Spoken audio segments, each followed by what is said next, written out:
Saudara yang dikasihi Tuhan, ada 6 ayat di dalam Perjanjian Baru yang berbicara secara khusus mengenai istilah ajaran sehat atau sound doctrine.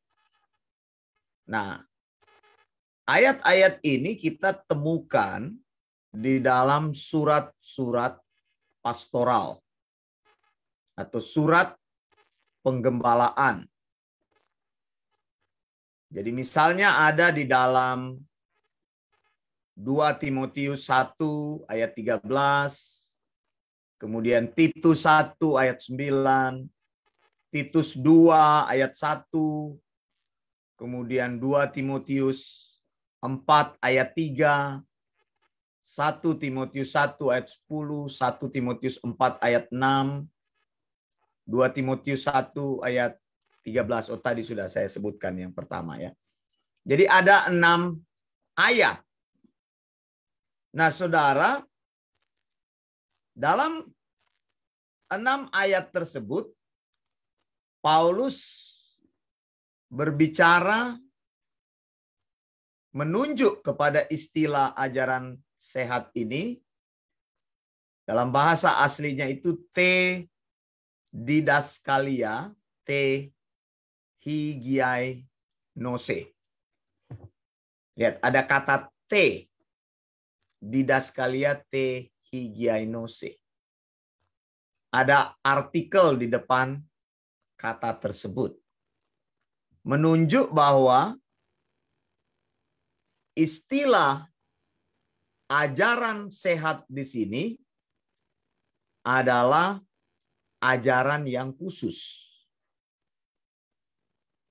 Paulus mau berkata bahwa banyak ajaran yang beredar di dalam gereja. Ingat, tadi surat-surat pastoral secara khusus menunjuk pada ajaran sehat.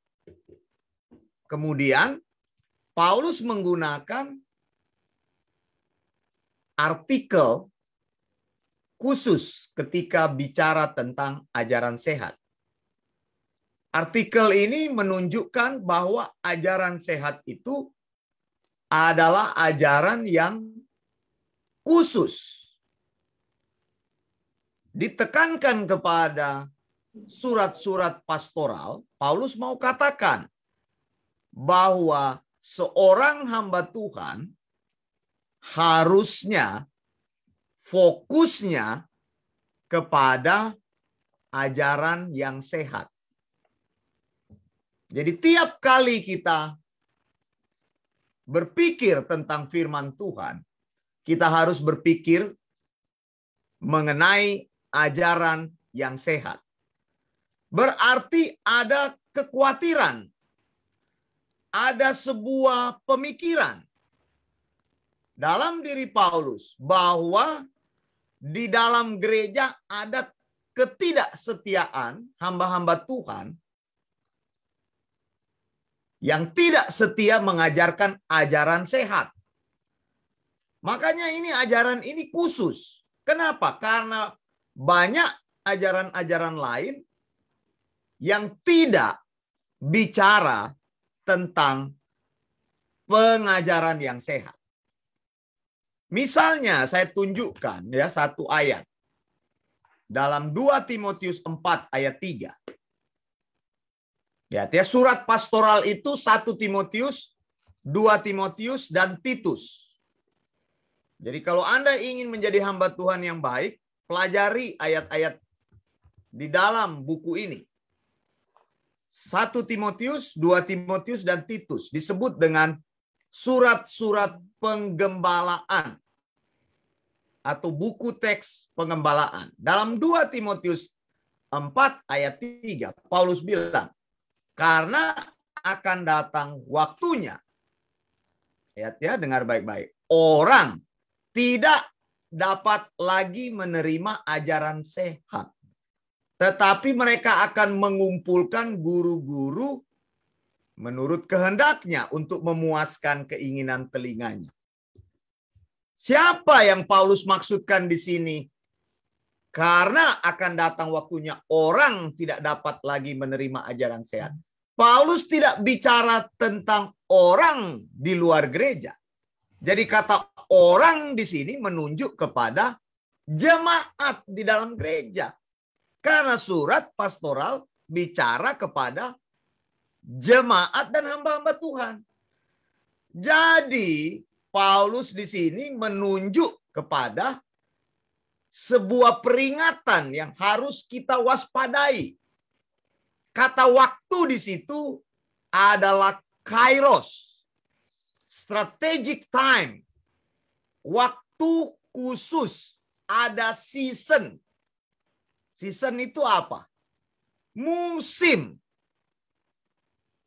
Paulus mengingatkan nanti ada musimnya orang akan bosan dengan ajaran sehat. Satu, orang akan memalingkan telinganya dari ajaran sehat. Orang akan tidak setuju kepada ajaran sehat. Orang akan mengabaikan ajaran yang sehat.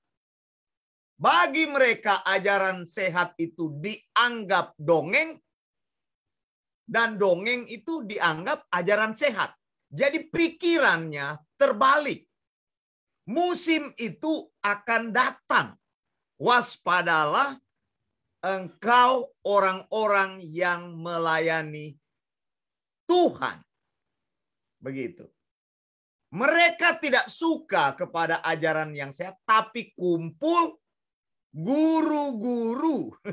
Aneh ya, tidak mau belajar ajaran, tapi mencari guru.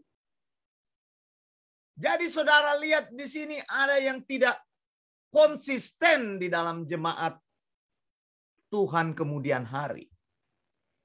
Dan ingat baik-baik, kairos itu sedang datang dan sudah datang. Kita ada di masa itu. Strategic time. Sekarang ini seasonnya.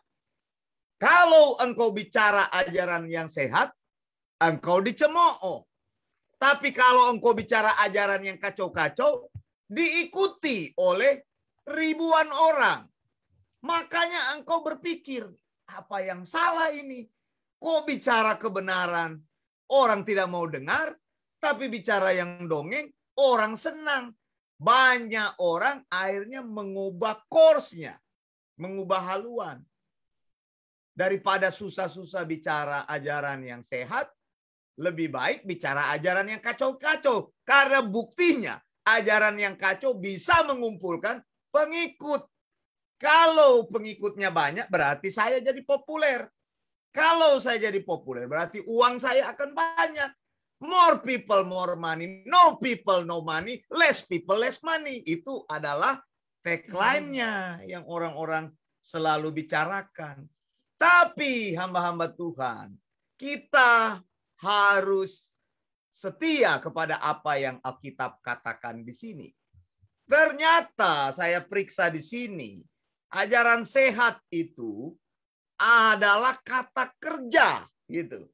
Jadi sehat itu bukan kata sifat, tapi kata kerja. Paulus mau katakan di situ dalam bentuk present, aktif, indikatif, bahwa dimanapun engkau berada, engkau selalu mengajarkan ajaran yang sehat. Jadi hidupmu tidak dikendalikan oleh mayoritas orang, tapi hidupmu dikendalikan oleh firman Tuhan. Amin, saudara. Jadi ajaran sehat itu harus menjadi up to date dalam hidup kita. Saya sudah katakan, kita adalah teolog. Teolog apa? Kebenaran. Karena seorang teolog itu mengajarkan teologi. Apa yang kita ajarkan dalam teologi? Mengajarkan kebenaran tentang firman Tuhan, yaitu ajaran yang sehat. Kita disebut teolog. Karena itu saya bilang, kalau engkau menyebut dirimu teolog, engkau harus menjadi teolog kebenaran, teolog sound doctrine. Seperti dikatakan oleh St. Anselm, dia bilang apa?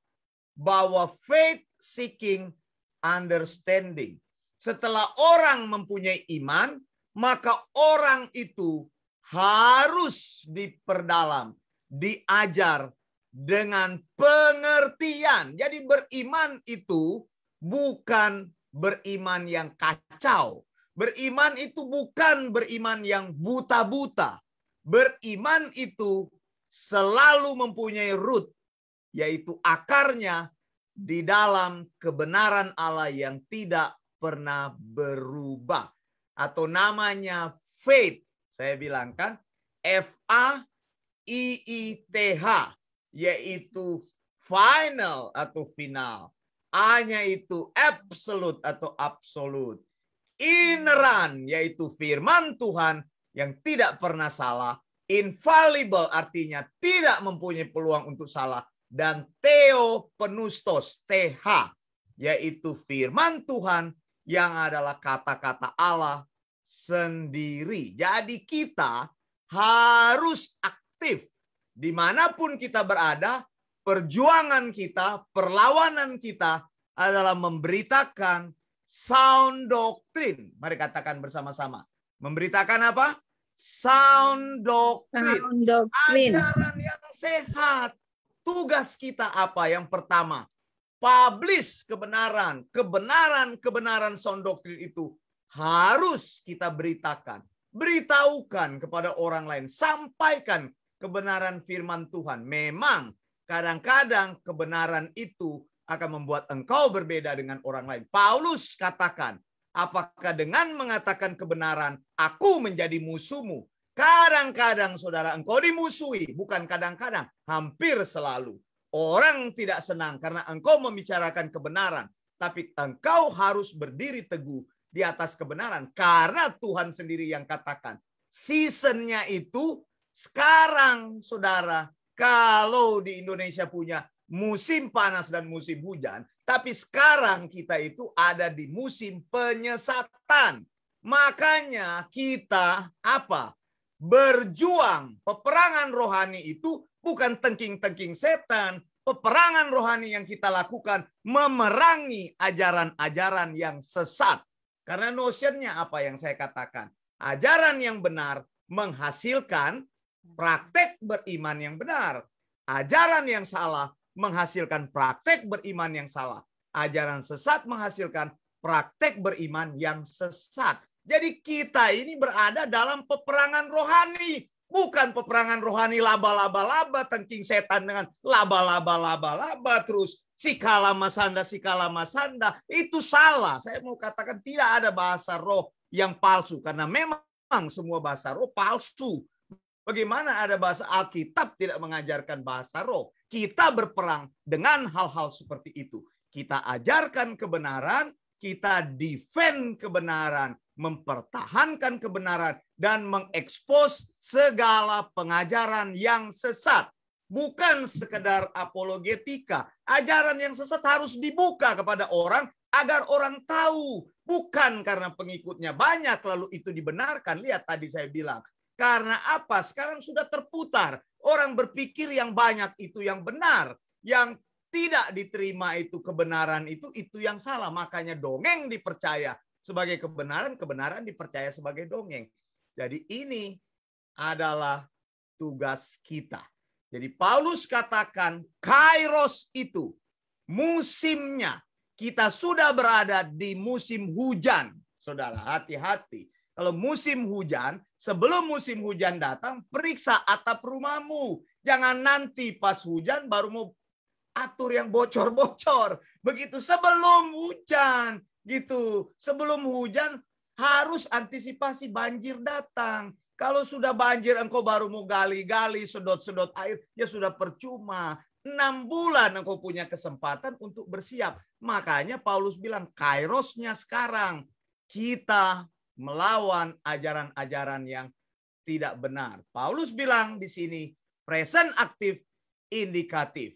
Engkau dimanapun sampaikan ajaran yang benar dan engkau aktif untuk menyatakan ajaran yang benar. Amin. Saya serahkan kepada hambanya.